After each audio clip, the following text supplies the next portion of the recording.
Hola a todos los amigos de Filosofía Apuntes. Estamos nuevamente con Plutarco, esta vez la moralia, cómo se debe escuchar. ¿Cómo se debe escuchar? Plutarco nos recuerda que la educación no comienza hablando, sino aprendiendo a oír bien. Heredero de una paideia profundamente oral, este breve tratado convierte la escucha en una auténtica virtud moral. Saber callar, atender sin envidia, discernir el valor del contenido más allá del brillo del estilo y examinarse a uno mismo tras cada discurso es lo elemental en la ética de Plutarco.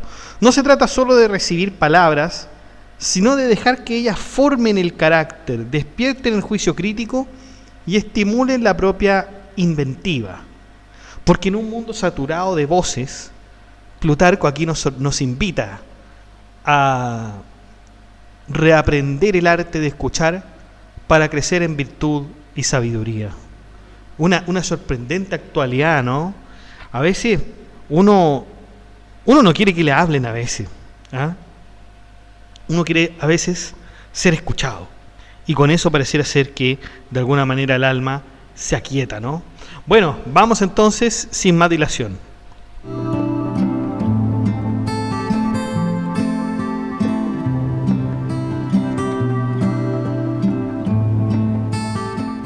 Bueno, Plutarco sitúa el problema pedagógico en un momento crucial de la vida del joven, el tránsito desde la tutela infantil hacia la llamada libertad adulta, simbolizada por la vestidura que es varonil, ya en la antigua Roma la toga.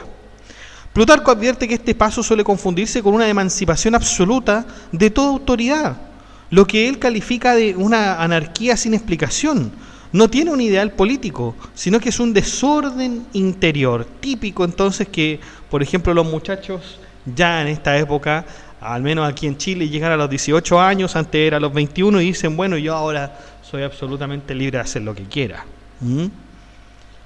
Pero esta es en realidad una falsa libertad. Plutarco nos afirma que esto es una falsa libertad.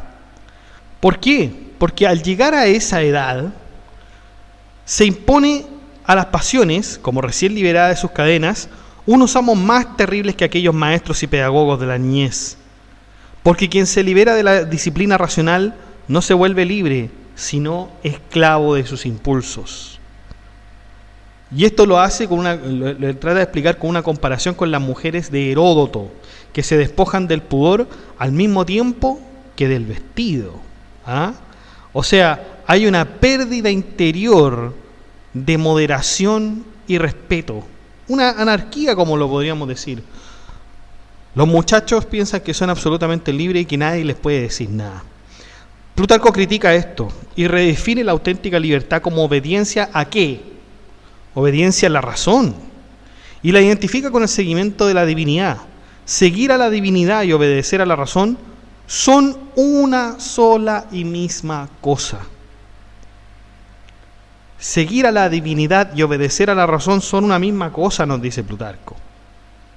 El paso a la adultez no implica ausencia de autoridad, sino cambio de autoridad, del pedagogo externo a la razón interior. Solo quien ha aprendido a desear lo que debe puede decir que vive como quiere. En cambio, las acciones irracionales y desenfrenadas contienen algo innoble y conducen al arrepentimiento. De hecho, la autodeterminación auténtica no es una cuestión de espontaneidad, sino que siempre, como nos quiere transmitir Plutarco, una formación del carácter. Así como los extranjeros se rebelan contra leyes que no conocen, mientras que quienes han sido educados en ellas las aceptan con naturalidad, del mismo modo el joven debe llegar a la filosofía familiarizado con ella. La filosofía no es un adorno tardío, sino el verdadero adorno varonil que procede de la razón. Escuchar bien, entonces, no es una técnica aislada, sino una disposición del alma formada desde la infancia mediante discursos guiados por el razonamiento filosófico. A diferencia de la vista o el tacto, el oído es la puerta directa al alma.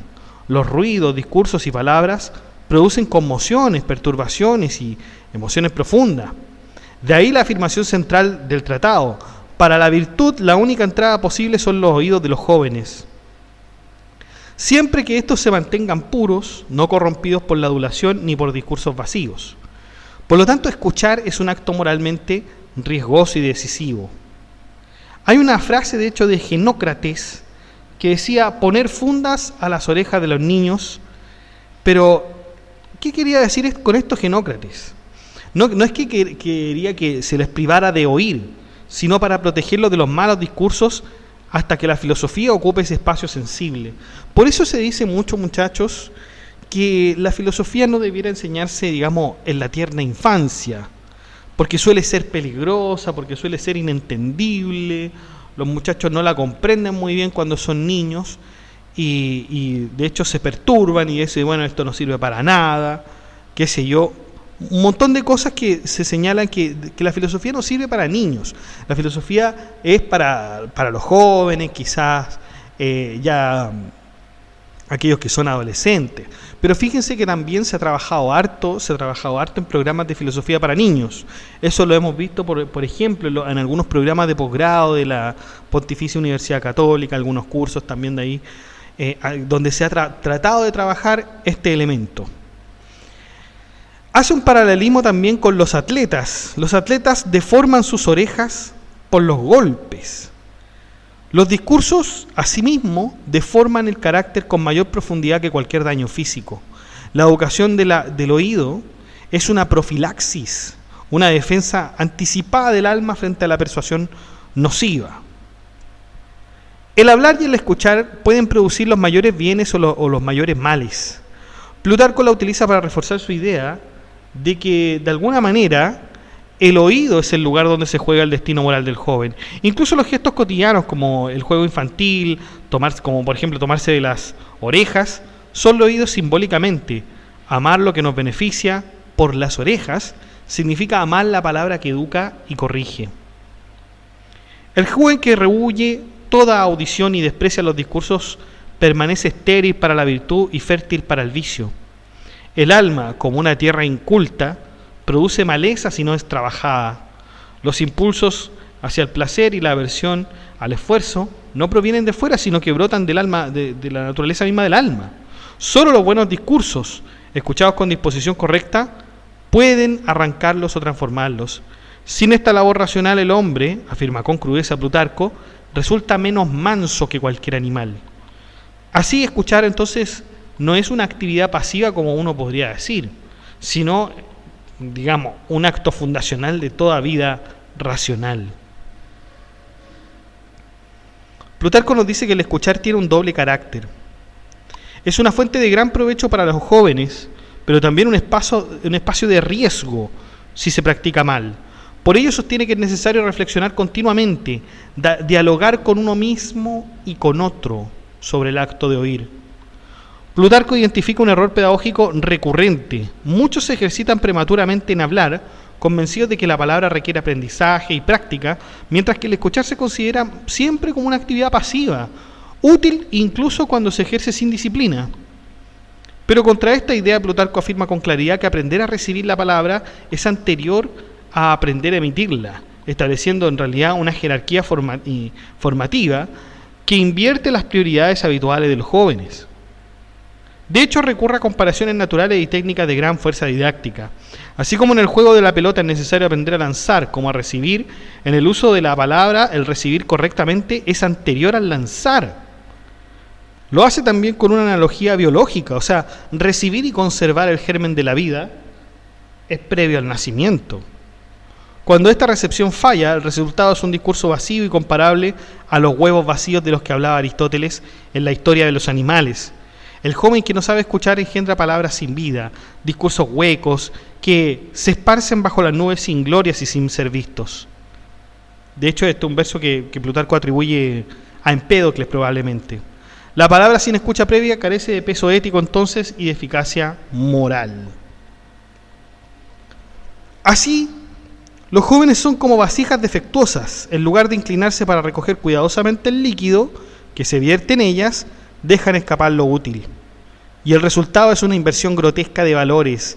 Escuchan con atención relatos triviales, banquetes, fiestas, sueños, agravios, pero rechazan con impaciencia los discursos que intentan enseñar, corregir, aconsejar o apaciguar.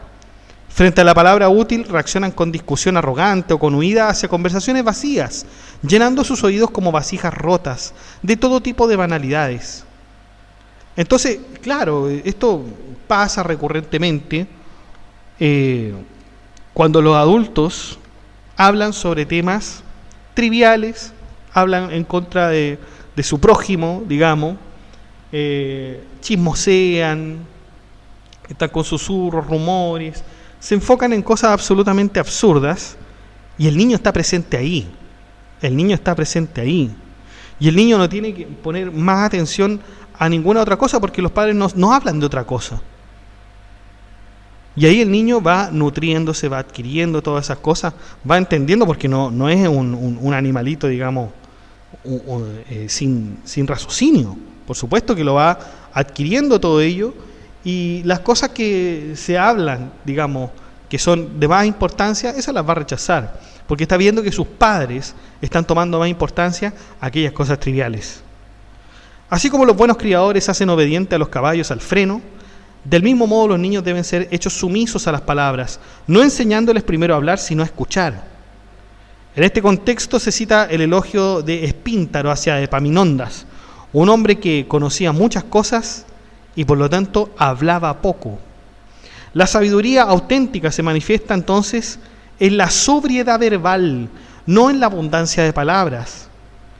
La naturaleza nos dio las orejas y una sola lengua, que es una señal inequívoca de que debemos escuchar más de lo que hablamos, dice Plutarco. Plutarco define el silencio como un adorno seguro del joven, especialmente cuando escucha discursos que no le resultan agradables. El silencio no es pasividad, sino dominio de sí mismo. Consiste en soportar el discurso ajeno sin alterarse, esperar a que el interlocutor termine y no precipitarse en la réplica. Citando a Esquines, Plutarco aconseja dejar pasar un tiempo antes de responder, por si el orador desea añadir, corregir o matizar algo. Quien interrumpe o se opone de inmediato, afirma Plutarco, no escucha ni es escuchado, pues su intervención rompe el orden racional del diálogo. Como cuando usted, y esto yo creo que lo puede ver en la televisión, muchos programas de televisión, ya sea de farándula, de política, es un habladerío donde nadie deja hablar a nadie. Nadie deja hablar a nadie. Y es quizás también por una cuestión justamente de política, de exponer los argumentos, pero también una cuestión de tiempo. De repente en televisión no hay mucho tiempo para conversar y para exponer ideas, y los políticos los tienen que hacer rápidamente. Y por lo tanto ahí nosotros podemos ver que el arte de escuchar no se manifiesta, ¿no? A diferencia de otras pasiones torcidas, la envidia aplicada al escuchar no solo no produce ningún bien, sino que convierte lo útil en molesto y lo verdadero en difícil de aceptar. Plutarco distingue con fineza entre la envidia común, que se duele de la riqueza, fama o belleza ajena, y una forma más grave y paradójica, que es la envidia ante un discurso bien dicho. En este caso el oyente no se duele del bien ajeno, sino del propio, porque la palabra, como la luz para quien ve, es un bien para quien escucha si sabe recibirla. Rechazarla por envidia es, por tanto, dañarse a sí mismo. Plutarco dice que hay un estado interior del oyente que está dominado por la ambición de honra. Este no logra atender al contenido del discurso porque su mente está dispersa, se compara con el orador, vigila la reacción del público, se inquieta ante los elogios ajenos y se enfurece si los presentan si le dan admiración a esos discursos. El discurso ya pronunciado le causa pena, el que aún falta le provoca temor y desea que el orador termine cuanto antes cuando habla bien. Una vez concluida la intervención, no examina la verdad de lo dicho, sino que se dedica a contar apoyos y rechazos, huyendo de quienes elogian y refugiándose entre los censores. Si no encuentra defectos reales, recurre a comparaciones forzadas con otros oradores para degradar artificialmente el mérito del discurso hasta vaciarlo de sentido. Por ello, Plutarco muestra cómo la envidia destruye no solo el discurso ajeno, sino también la capacidad de aprender del oyente. Escuchar debe hacerse con actitud favorable, como quien asiste a un banquete sagrado o a las primicias de un sacrificio. Indica que el discurso digno merece respeto siempre, gratitud y recogimiento. El buen oyente elogia lo que encuentra sólido, comparte el esfuerzo del orador y reconoce que lo bien dicho no surge por azar, sino que hay una dedicación, un ejercicio. De ahí que la escucha correcta conduzca naturalmente a la emulación, no a la rivalidad. Hay que admirar lo bueno, imitarlo e intentar hacer lo propio. Plutarco en todo caso no idealiza al orador ni al discurso. También los errores ajenos son una fuente legítima de provecho. Citando a Jenofonte, recuerda que así como el buen administrador obtiene utilidad tanto de amigos como de enemigos, el oyente atento aprende tanto de los aciertos como de los fallos del que habla. Esto también lo habíamos visto en otra obra plutarquiana de la Moralia, que es cómo usar a los enemigos con provecho. Así que también se lo recomiendo, está en el podcast. La pobreza expresiva, la simplicidad de pensamiento, la vulgaridad del estilo o el mal gusto se perciben con mayor claridad en otros que en un momento mismo. Por eso, el verdadero ejercicio moral consiste en trasladar el examen del orador hacia uno mismo, vigilando si incurrimos sin advertirlo en los mismos defectos que censuramos. La crítica ajena solo es legítima cuando conduce a la autocorrección. Plutarco introduce una pregunta de Platón. Platón se hacía la siguiente pregunta: ¿seré yo acaso igual que ellos? Esta pregunta es importante porque así como en los ojos del prójimo vemos reflejarse los nuestros, también en los discursos ajenos deben reflejarse los propios. De este modo se rompe la presunción y se modera el desprecio temerario, despertando una atención más cuidadosa hacia la propia palabra. La escucha deja de ser juicio externo para convertirse en autoconocimiento. Tras la audición, en soledad, tomar una parte del discurso que pareció mal expresada e intentar rehacerla, corregirla o decirla de otro modo, es un trabajo interior, pero que también, de hecho, se atribuye a Platón en su reelaboración del discurso de Lisias, y muestra que objetar es fácil, pero superar lo dicho con algo mejor es arduo. Hay una anécdota del Lacedemonio que, al oír que Filipo II había destruido Olinto, respondió que no habría sido capaz de construir una ciudad semejante. Destruir es más sencillo que crear. Vamos ahora con lo contrario a la envidia, que es admirar. Admirar, en efecto, es más noble que despreciar y propio de un carácter pacífico. Sin embargo, Plutarco advierte que requiere incluso mayor precaución que la actitud crítica, porque los oyentes excesivamente entusiastas y crédulos sufren más daño que los audaces o displicentes. En este contexto cita a Heráclito: un hombre necio suele asustarse por cualquier palabra, señalando que la falta de juicio convierte la admiración en una forma de vulnerabilidad intelectual. El oyente debe, por tanto, aprender a elogiar sin entregarse acríticamente, manteniendo una distancia racional frente a lo escuchado. Eso es muy, muy importante.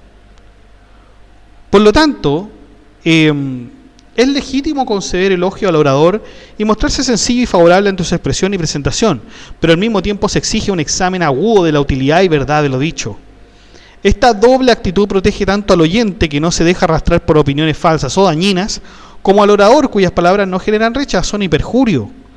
La advertencia es clara: por confianza excesiva en quien habla, se admiten sin advertirlo doctrinas perniciosas. Plutarco recuerda una práctica política de los lacedemonios. Cuando una propuesta justa provenía de un hombre de vida deshonesta, hacían que otro ciudadano de buena reputación la expusiera, educando hacia el pueblo a guiarse más por el carácter que por la mera elocuencia. Este ejemplo muestra que la autoridad moral del hablante no puede sustituir el examen racional del contenido. Y de ahí se sigue otra exigencia decisiva: separar el discurso de la fama del orador. Plutarco compara la audición con la guerra. En ambos ámbitos hay mucho de apariencia vacía. Las canas, el gesto severo, la fanfarronería, los gritos, el aplauso colectivo y la agitación del público pueden arrastrar al oyente como una corriente impetuosa, idea que recuerda las observaciones de Platón sobre el comportamiento de las múltiples personas que están en las asambleas y teatros. A ello se suma el poder engañoso del estilo brillante que, cuando se aplica con dignidad y abundancia verbal, deslumbra y oculta el verdadero valor de lo expuesto. Plutarco recurre entonces a una serie de analogías artísticas y musicales para mostrar cómo la forma puede encubrir el fondo, así como los errores de los cantores pasan inadvertidos cuando la flauta los acompaña con dulzura. Del mismo modo, una expresión impetuosa y elegante puede ocultar deficiencias graves del pensamiento. Hay una anécdota atribuida a Melantio, quien no pudo juzgar una tragedia oscurecida por los nombres. Claro, las palabras cuando se vuelven exceso ornamental impiden ver la sustancia. En la misma línea, Plutarco critica a los sofistas que endulzan la voz, modulan el tono y excitan a los oyentes para proporcionar un placer vacío, recibiendo a cambio una fama igualmente vana. La historia de Dionisio I y el citarista es elocuente porque el placer momentáneo se paga con expectativas frustradas y el tiempo de ambos se consume sin fruto. Frente a esta audición estéril, Plutarco propone un ideal positivo mediante la célebre metáfora de las abejas. El buen oyente no debe comportarse como quien trenza coronas de flores vistosas, agradables pero efímeras, sino como las abejas que tras revolotear por prados floridos se posan en el tomillo áspero para extraer la miel. Citando a Simónides, Plutarco señala que el provecho exige esfuerzo y selección. Así el oyente sincero y amante del trabajo debe considerar lo teatral, lo florido y lo puramente elogioso como pasto de zánganos. Eso nos recuerda, ¿cierto?, a la crítica platónica a los sofistas. Y concentrarse en arrancar el discurso de aquello que es útil para la vida. Entonces Plutarco nos dice que el oyente el buen oyente, digamos, no ha ido a un teatro ni a un concierto, ha ido a una escuela, el buen oyente. Por tanto, debe juzgar el discurso por sus efectos morales en sí mismos. Tras escuchar, es preciso entonces preguntarse si alguna pasión se ha suavizado, si algún pesar se ha aligerado, si el criterio se ha fortalecido y si ha nacido un mayor entusiasmo por la virtud y el bien. La comparación con el espejo de la barbería también es algo que dice Plutarco. Así como uno revisa su aspecto tras el corte, con mayor razón debe examinar su alma tras una lección. La audición verdadera entonces se reconoce porque deja el ánimo más ligero, ordenado. El joven puede, y aún debe, experimentar satisfacción cuando obtiene beneficio de los discursos, pero ese placer no puede convertirse en el fin de la escucha. Plutarco rechaza la actitud de quien sale de la escuela del filósofo dando brincos irradiantes, que es una imagen tomada de Platón también, porque confunde la educación del alma con el entretenimiento. No se deben buscar perfumes cuando lo que se necesita es un ungüento o un cataplasma. El discurso filosófico auténtico puede ser punzante, incómodo, incluso doloroso, como el humo que se introduce en la colmena para limpiarla, pero precisamente por eso resulta saludable, porque disipa la oscuridad y la necedad del pensamiento. Plutarco concede que al orador le conviene no descuidar del todo el placer y la persuasión de la expresión, pero insiste en que el joven debe preocuparse lo menos posible por ese aspecto, al menos en la primera etapa de su formación. Solo cuando el alma está ya llena de doctrinas y ha apagado su sed intelectual, se le permite examinar con calma la expresión del mismo modo que quien, tras beber, observa los grabados de la copa.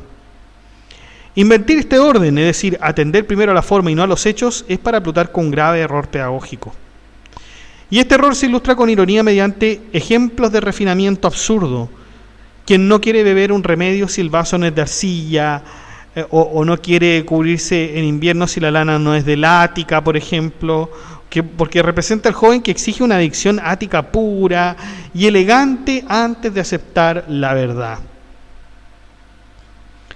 La fascinación por la forma conduce finalmente, muchachos, a la inacción y a la esterilidad moral.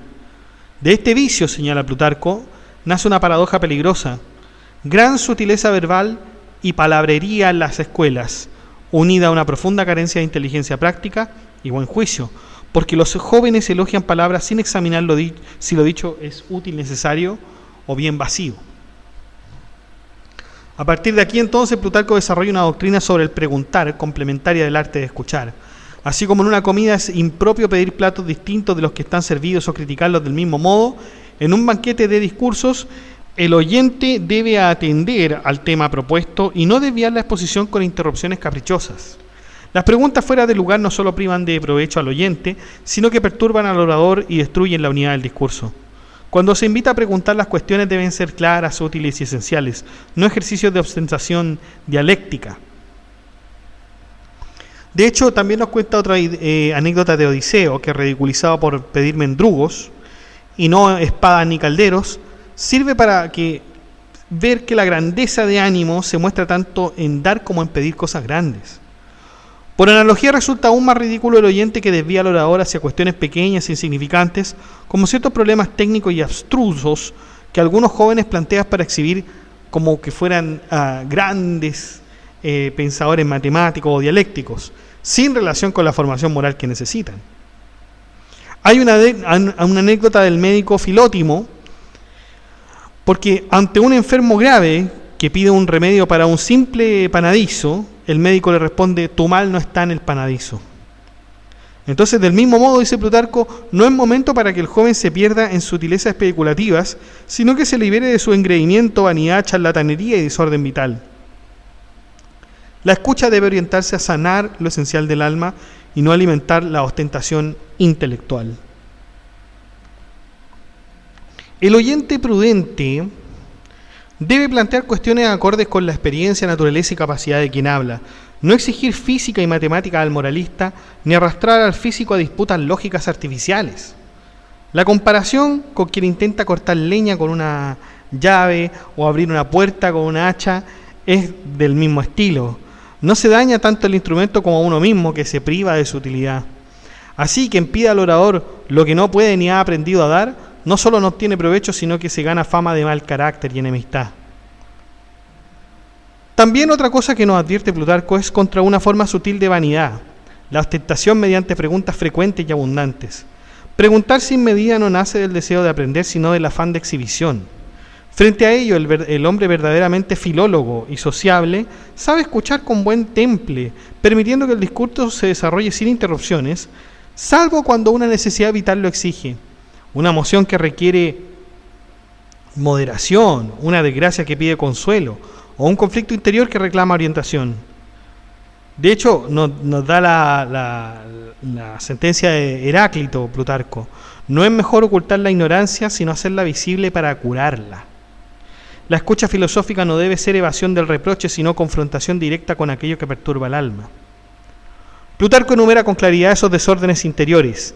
Está la ira, la superstición, los conflictos familiares, las pasiones amorosas, descontroladas, que mueven las cuerdas inmóviles del entendimiento.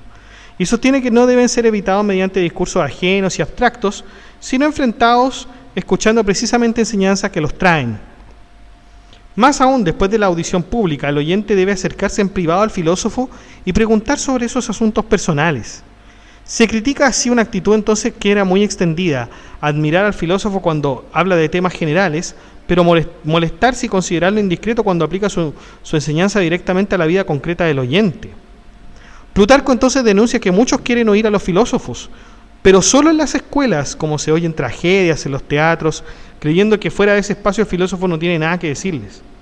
Esta actitud puede ser comprensible frente a los sofistas, que son inútiles en la vida real, de acuerdo con Plutarco, pero resulta profundamente injusta frente a los filósofos auténticos, cuya conversación privada, gesto, humor y trato cotidiano producen un fruto moral duradero. Pero no todo está en el hablar, Plutarco extiende la ética de la escucha al lenguaje del cuerpo. La postura, la mirada, la inmovilidad respetuosa y la ausencia de gestos de desprecio o distracción forma parte esencial de la audición correcta. Bostezos, sonrisas irónicas, movimientos nerviosos, chismes al oído, actitudes forzosas, no son detalles triviales, sino signos visibles de un desorden interior. Así como la belleza surge de la armonía proporcionada de muchos elementos, lo feo puede nacer de un solo exceso o defecto. Lo mismo ocurre en la escucha, donde una sola actitud inapropiada basta para arruinar el acto entero. Muchos creen que solo el orador debe esforzarse mientras el oyente se limita a disfrutar como un convidado ocioso en un banquete. Esta concepción es falsa. El oyente participa activamente del discurso y colabora con el que habla. No puede juzgar con severidad los errores ajenos mientras él mismo escucha de manera torpe e irresponsable. Retoma la imagen del juego de la pelota, así como quien recibe debe adaptar su movimiento al que lanza. También en el discurso existe una armonía entre el que habla y el que escucha, siempre que cada uno cumpla con el deber que le corresponde. Con ello el tratado entonces nos está hablando de que no solamente hay que escuchar con inteligencia, sino que con respeto, con carácter y virtud.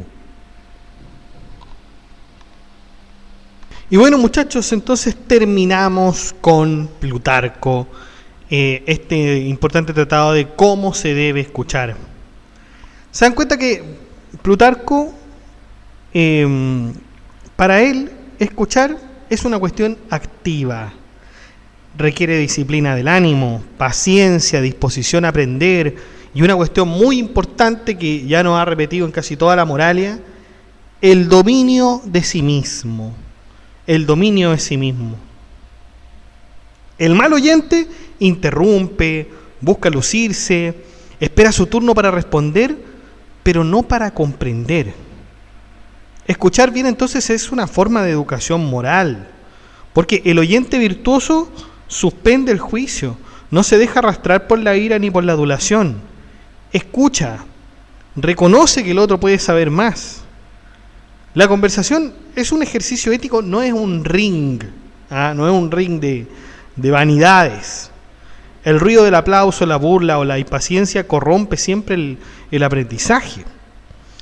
Y aquí en Chile estamos muy expuestos a eso, porque nosotros vivimos en una cultura de opinión permanente, o sea, tenemos paneles, matinales, redes sociales, debate, donde hablar fuerte suele valer más que escuchar bien. Hay muchos programas de política, de farándula, donde se busca justamente eso. Se busca que se hable más fuerte, se hable más golpeado, quién saca más trapito al sol, porque eso lamentablemente no es culpa de estos programas hacer esto. A la gente le gusta en general, al chileno también le gusta ver eso, ver cómo destruyen a una persona, ver quién habla más fuerte, quién escucha menos al otro. Si de eso se trata finalmente, quién escucha menos al otro. No hay ninguna cuestión reflexiva ahí, y por lo tanto en esos programas realmente no hay nada que escuchar. No hay nada que escuchar. La escucha de hecho suele ser instrumental, suele ser estratégica, pero no algo que yo realmente quiero aprovechar de buen modo. Donde Plutarco veía formación del alma, ¿qué se ve aquí en Chile? Rating, se ve like, se ve una ventaja retórica. El buen oyente es el que sale transformado, pero hoy el buen oyente es el que responde más rápido, el que responde para perjudicar, no para finalmente tratar de sacar una conclusión, ¿cómo decirlo?, que enseñe finalmente en estas discusiones. Entonces la pregunta es clave y directa. ¿Cuántas de sus opiniones, le estoy hablando a usted, cuántas de sus opiniones políticas, morales o sociales sobrevivirían si realmente escuchara a quien piensa distinto de usted? Esa es la exigencia de Plutarco. Hacer entonces una ascesis del carácter. Porque de lo contrario, muchachos, mejor escuchémonos a nosotros mismos. Claro, escuchémonos a nosotros, hablemos con nosotros, sin pensar en los demás, sin escuchar, escuchémonos a nosotros mismos, sin reflexionar en nada. Así veamos cómo nos va a ir. Les dejo el grupo de WhatsApp para que vean las últimas novedades y el de la comunidad para que hablemos de este y otros temas. Está todo en la descripción del video.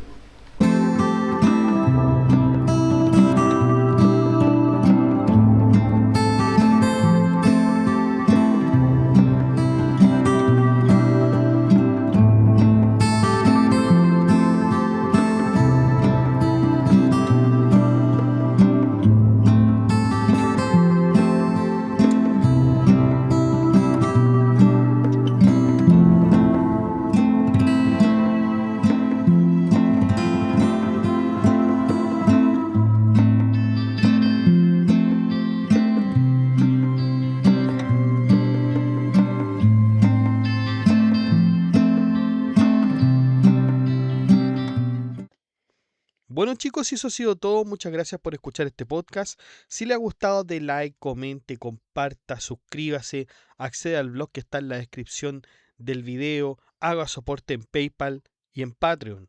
Saludamos a nuestros mecenas. En primer lugar, a Diego, que es el mecenas nivel Lorenzo de Medici. Muchas gracias, Diego. Su apoyo permite seleccionar y hacer posible el episodio destacado de este mes. Además, su participación no solo respalda este trabajo, sino que también orienta el rumbo de nuestras investigaciones. Así que muchas gracias, Diego. Agradecemos también a nuestro mecenas medieval, que es Gab Welther. Agradecemos su compromiso sostenido con la preservación de este canal, de la transmisión del conocimiento, entre otros. Su aporte contribuye a mantener vivo este espacio de estudio y reflexión. Muchas gracias, Gab Welther.